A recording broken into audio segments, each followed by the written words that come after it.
So, makikita sa larawan mga kaiksena, huwag nyo nang pansinin yung nasa gilid. Di natin alam kung threesome.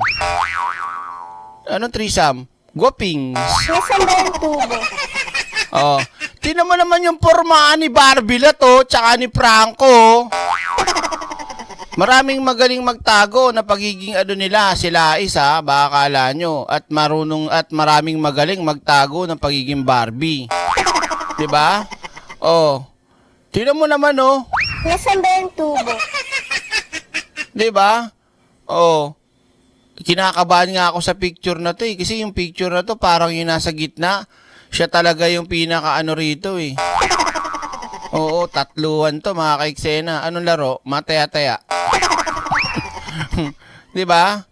Oh, bakit anong meron diyan? Masyado ka naman nagbibigay ng ng mali siya sa picture na yan Mga kaiksena, ito malupit. Wait lang pakita ko sa inyo Diyos ko, kakaloka tong bakla na to. Ay! Oh. Ayan. So, ito yung picture. Oh.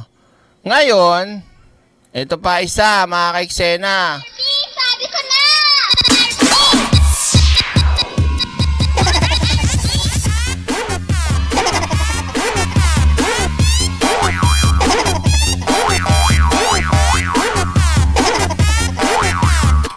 Ano meron dyan, Direk? Oy. Oy. Wala lang, nakita ko lang. Masama ba? Wala naman akong sinasabing Wala naman akong sino ba yung nasa picture. Okay na, musga. 'Di ba? Oh. Si Ninyo, nawala na si Ninyo Oh, Direk, sino mas maganda sa inyo? Si Baste o ako? Si Baste, pangahan para sangkalan Nasaan ba yung tubo? Sino nakikita niyo sa picture? Oh. Paano yan? Di friends din sila ni Jinggoy. Ganun ba yun? Oh.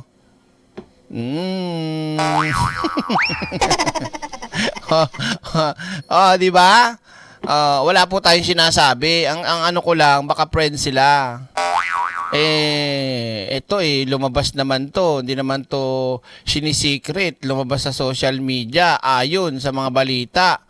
Botomesa daw. Si Jinggoy. Nasaan ba yung tubo? Botomesa. Thank you po, BMB Irene P. Diba? Ano pa, Direk?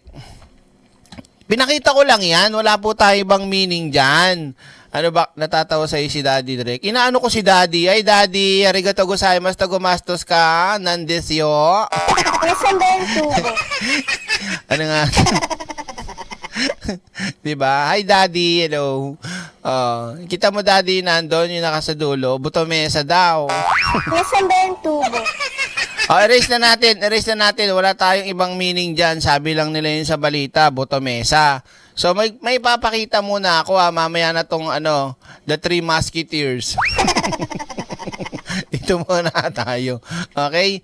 Pakita na natin yung eksena ng friends daw, mga friends. Kasi si PBBM, sinabi nga nila, sabi na Attorney Claire, hindi naman kaibigan. Pero dito, may papakita ako sa inyo, dun sa mga DDS naman. Okay? Ay! Barbie, sabi ko na!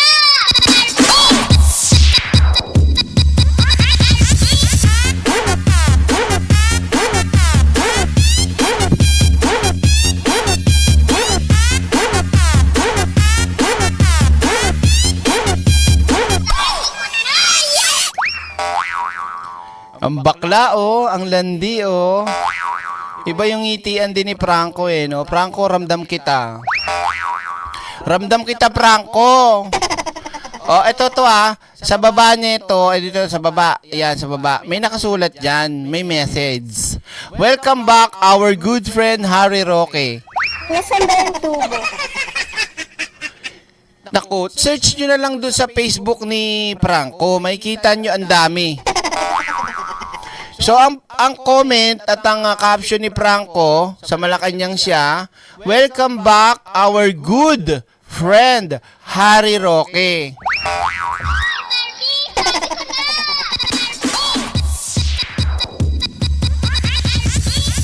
Eto nga mga ka-eksena, hindi nga nila pwedeng basagin yung sinasabi ni Atty. Claire at tungkol sa dahil sa hindi kaibigan.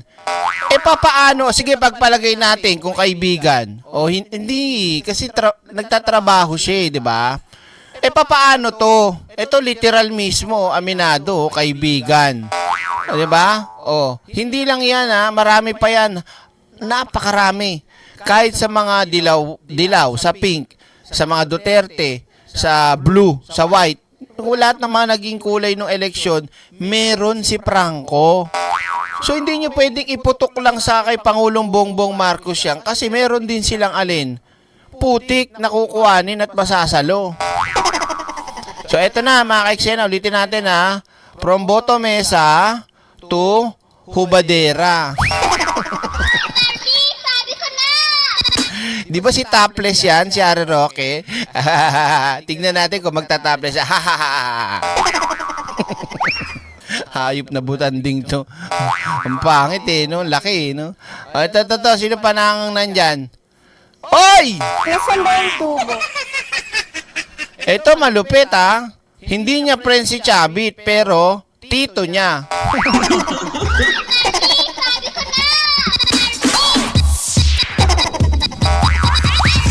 Ba't ganun? Parang mas mukhang bading pa si Chabit tignan dito. Nagpapakita lang ako mga ka-eksena ng some of pictures ng mga DDS with Franco. Pero yung man to man, maya-mayang konti yun may pinapakita lang ako. Sumisegue lang muna tayo. So, nandiyan si tito niya. Si Tito Chabit niya Ano nabubuo? Di yung alyansa at ugnayan niya sa mga Duterte supporters, allies at kineme-eme. Direct sabi ni Boss Mike, nag-live siya minsan na kung babae ka daw, aanak ang kanya. 'Di ba? Sabi ko sa inyo tuloy tayo. Sino pa nasa likod ng camera? Ay! Hoy, Erika, best friend mo.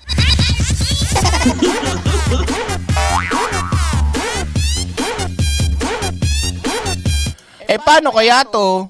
Katorning gutom. Happy birthday to one of my closest friends in politics.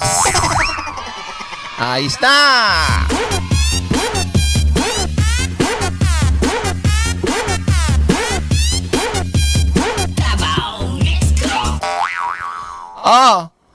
Di ba? Konti pa lang yan mga ka-eksena. Ang dami kasi pag ilahat ko yan, pakita ko, butin tayo ng pecha na dyan. Di ba? Malinaw tayo ano sabi? Basahin nyo sa baba. Happy birthday to one of my closest friends in politics. Mahaba pa yan mga ka-eksena, mahaba. Ito pa isa mga ka-eksena. Confirm!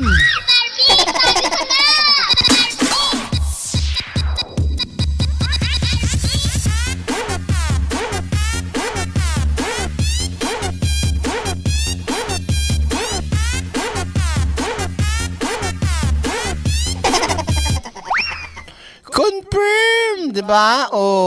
Ayan confirm yan. Ano ba yung isa? Tibo ba yun? Chubby lang.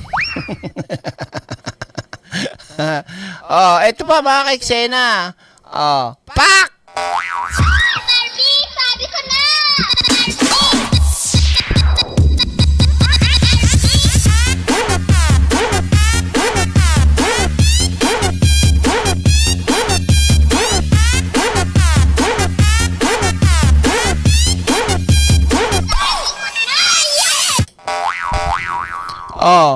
Ano sabi dyan, Direk?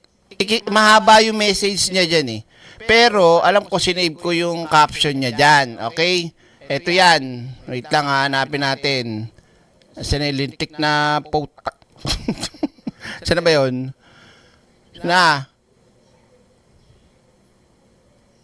Wait lang Ayun. Ito. Ano ba yung caption sa baba niyan? Ano nakalagay? Sino ba ito? Si Arnel ba to? Ano ba tunay na pangalan ni Sasot? Oh. Ito, happy birthday to a national treasure, a dear personal friend, and the horniest. Kita mo na, mga kabadingan talaga, di ba? The horniest. Sabi ni Franco the horniest person on social media. Nasaan ba yung tubo? This guy is in love with you, pare. One day na iba na dumikit, ano ba bana was one day sino ba na bigla na lang nagsabi sa akin I love you, pare. This guy. Nasaan ba yung tubo? Nakita nyo Ano sabi? Bastos talaga itong mga mga malalaswa. Ito si Alan Troy, Sabi niya, sabi ni Franco kay Alan Troy, happy birthday to my national treasure. Aba, talagang nagkakaanuan dito. Poko-poko babeng bang. A dear personal friend and the horniest person on social media. Tamo, bastos. Grabe, no? Bastos. Anong klaseng mga tao ito, mga nanto? Ito na. Sino pa kasunod? Meron pa ba, Direk? Ayan na. Nako, patay tayo dyan. Sabi ko na!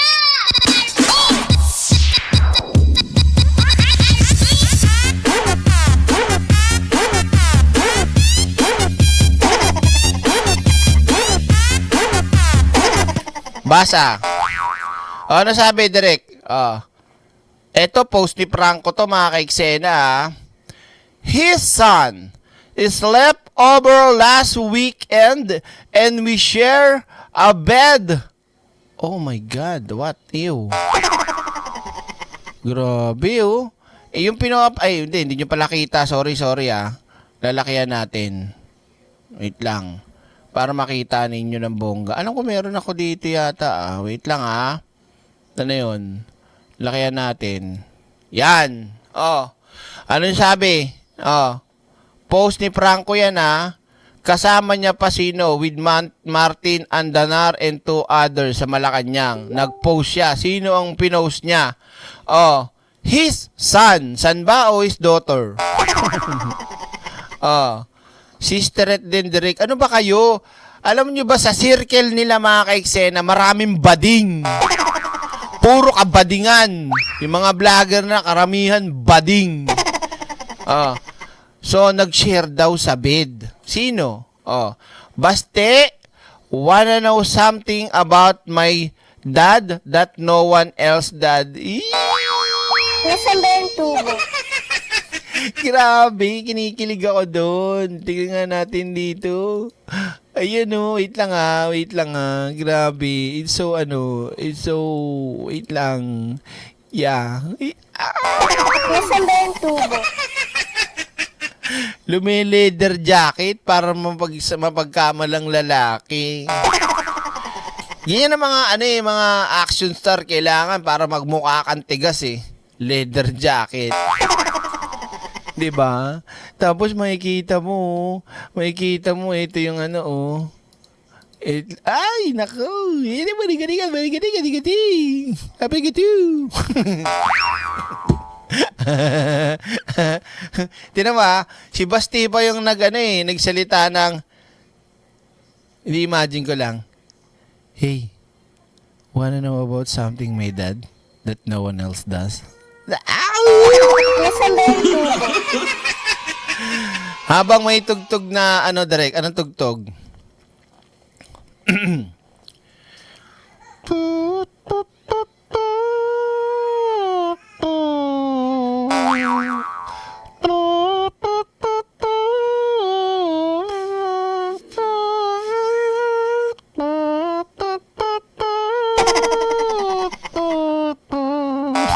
ba yung tubo? Parang ang baho na madirig ng tunog mo. Wala na magagawa. Ano yan Tapos biglang papasok. Wanna know about my father that no one does? Kinikilig ako, grabe. Tapos hahawakan yung alam sa mga pelikula, biglang hawakan yung ganito mo. Wanna know about my father? That no one does. Tapos siya naman. Yes.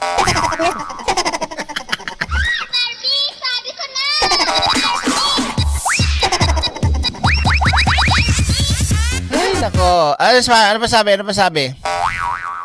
Sabi naman ni Franco. Yes, babe. I wanna know. I wanna know. Sino naging disco. Ano ba yun? Sino yung kumanta ng kanta na yun? I wanna know. Woo!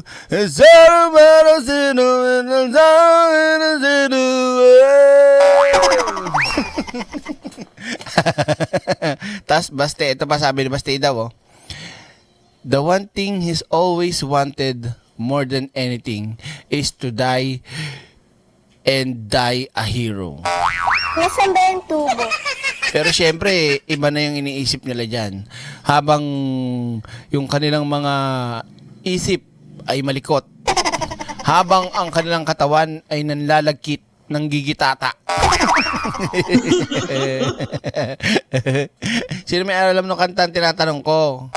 Ano ba to? Sabi ni Baste, and why is that? Sabi naman ni Franco, cause your dad's Rode Duterte, men like him live forever sa dahig. Nasaan ba yung tubo? Pero mga kaiksena, eto yan. Wala naman direk masama sa pinag-uusapan nila. Heto na nga mga bakla, okay? So, ito literal to mga kaiksena. Kung parehas kayong legit, certified, 100% lalaki, yung gantong usapan, pag-uusapan nyo sa kama, Nasaan ba yung tubo? pautot lang yan. Pautot lang yan na pinag-uusapan tungkol sa tatay. Diyos ko, napakarami kong kaibigang Becky, kahit sa South Korea at dito sa Pilipinas. Pag-uusapan nyo, nasa bed kayo? Ha? Nag-share kayo ng bed, yan ang pag-uusapan nyo? Ha? Lalaki pa kayo? Di ba? Matatanggap ko pa kung pinag-uusapan nyo, babae. Di ba? Pero pag-usapan nyo, yan, pautot lang yan para hindi obvious. Pero kaso nga, kung lalaki ka, ang boring pare. Ang boring. Ba't pa tayo magtatapi ng higaan? Di mag-inom tayo. Gano'n na lang, no? Baka mamaya totoong usapan dyan. You want to be your daddy? Nasaan ba yung tubo? Diba? You want me to be your daddy? Or you want me to daddy you?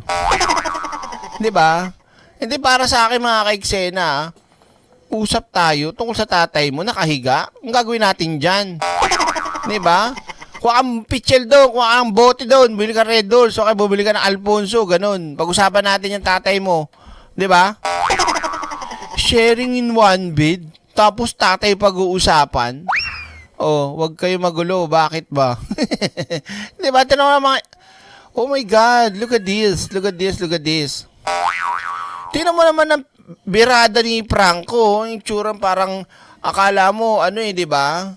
Lagyan mo na ng piluka, sasali na ng beauty con eh. Tapos si Baste, tingnan mo. Parang hayok na hayok, no? Nasaan ba yung tubo? Feeling ko to si Baste, pagka sumubo to, kain lahat eh. Oo, feeling ko, pag ito sumubo ng saging. Ano ba kayo? Masyado kayong huwag kayo nag-iisip ng hindi maganda. Pag sumubo ng saging, laki-laki ng bibig ni Basti. Tapos yung panga niya, di ba? Na-expand niya mga 4 kilometers. Nasaan ba yung tubo? Di ba? Hindi, seryosong tanong lang mga kaiksena. Sa mga lalaki dyan, o kahit yung mga kababaihan. Di ba? Kayo ba? Kung ganyan ang usapin tungkol sa politika, di ba? Tas tatay mo, pag-uusapan natin na nakahiga, edi pag-usapan natin ng may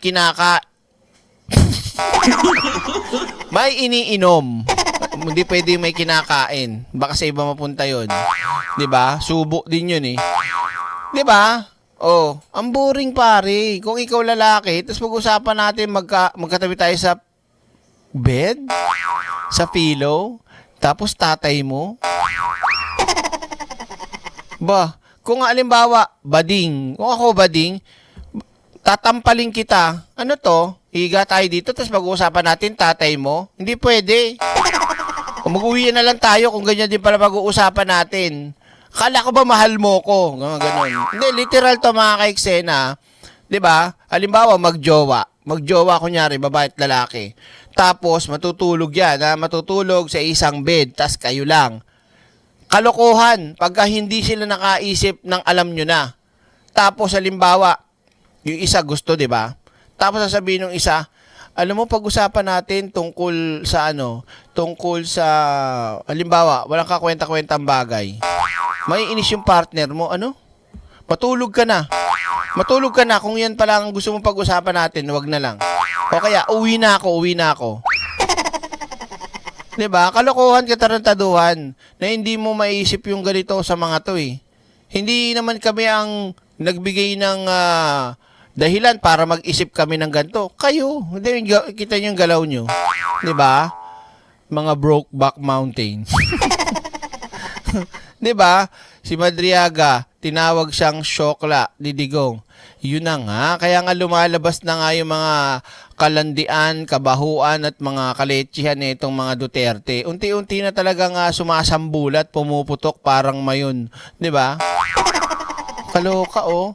Ano to? Sino po bottom? Hindi ko alam sa kanila, pero sa tingin ko ang si Franco. Nasaan ba yung tubo? Tingin ko lang kasi kasi pag ang tamad naman ni Baste, Nasaan ba yung tubo? nag-Spartacol silang dalawa. Yan ang literal na white chicks. Pag nagtabi, kiss na. Hindi nga 'di ba mga kaiksena, sa galawan na itong mga to, magkukwentuhan kayo ng tungkol sa politika, tapos kayong dalawa na sa kama. Sa tingin ko direct pareho sila. Pwede kasi malalim ang gabi, mahaba ang oras, 'di ba? Sinabi ko na yan, ayaw maniwala. Bakit ako mag-aaksaya ng oras kung kwentuhan lang? Sabi ni tinan mo to. Hindi, paano po tawag dito?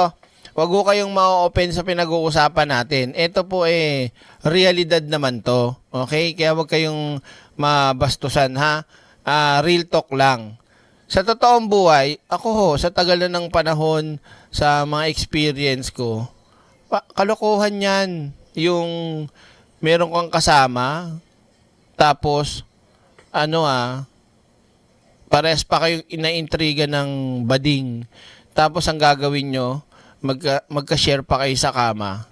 Tapos matutulog o kung ano, tapos pag may pag-uusapan daw tungkol sa tatay.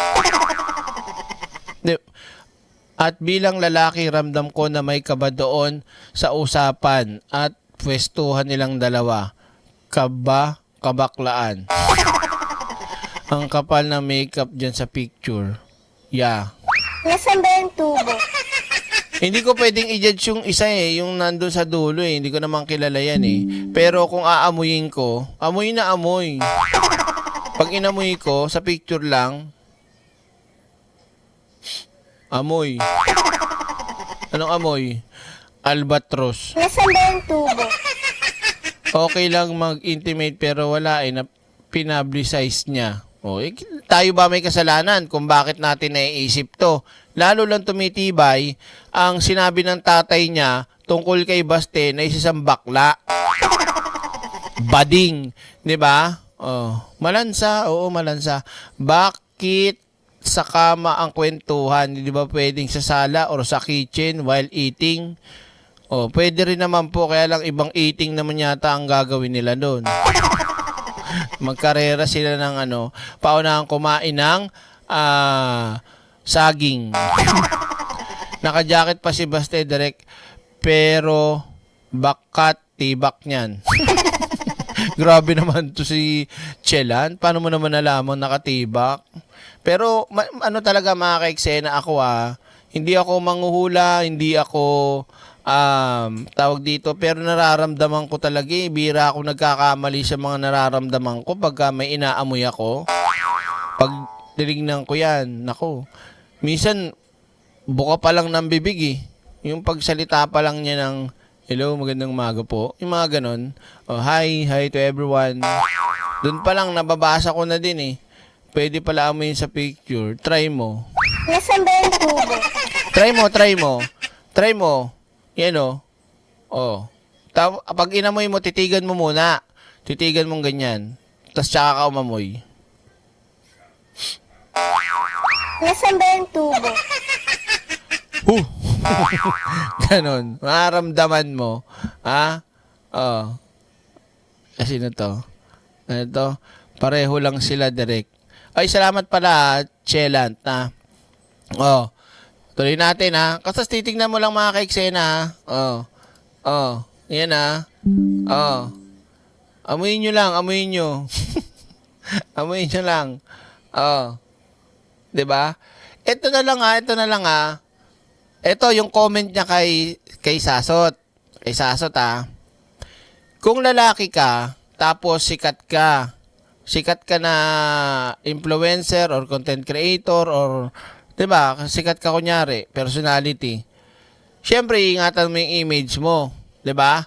Para mag-comment ka kay Sasos ng the most horniest. Yan, okay lang na comment yan kung kilala ka na bading-bading. Halimbawa, ako okay lang ako mag-comment na medyo may konting double meaning kasi kita nyo ako bading, 'di ba? So, pero kung lalaki, sige. Lalaki, pag komentan nyo ng ganyan, ano isipin nyo? Di, sige nga. So, dito, ang nasa sense ko dito, aminado talaga, bading. Pati siya. O sabihin na natin, dual SIM. Si Franco, dual SIM. Di ba? Lalaki, pwedeng bading. Si Lais. Di ba? Hindi, tama ba? Kung lalaki ka, bakit ka magsasalita ang katabi mo? Bading. Transgender. Tapos magsasabi ka ng ganyan. Ay kaibigan niya daw direct Kaya mo nga nasasabi yung ganyan salita kasi naintindihan mo siya 'di ba? Kasi nga you're one of them. Nasaan ba yung tubo? Direct makakapagpiyansa daw si Mabanta today. Yun din yung alam ko mga ka-eksena. Inaayos na ng abogado niya para makapagpiyansa. Mali. Tingnan niyo 'di ba?